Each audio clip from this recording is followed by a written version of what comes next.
Sveiki visi ir šiandien vėl turim, nežinau ar verta sakyti, bet vis tiek, Lego Hero Factory Real Steel, tudurudut, ir čia jau kitoks. Tai va, manau gal pagal dydį pardavinėčiau brangiau, bet šiaip tai jeigu pardavinėčiau, bet šiaip tai nelabai čia ką dėliot. Gal didesnis, bet žodžiu.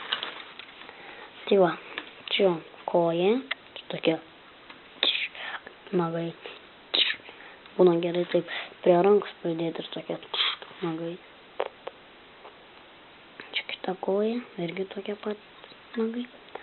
Čia kūnas. Nu, padariau tokį. Čia jo galva. Čia kaip atrodo be to. Taip pat ir atom galva taip pat atrodė, bet to nenuėmiau. Tai kad ten geltona būtų. Čia šarvai, čia jo kita, ranka, čia kita jo ranka. Na ką, ir manau pakaks, ir jeigu pardavinėčiau, tai žinot kainą. Ir manau gal nereikia gaišt laiko ir nežinau sakyti.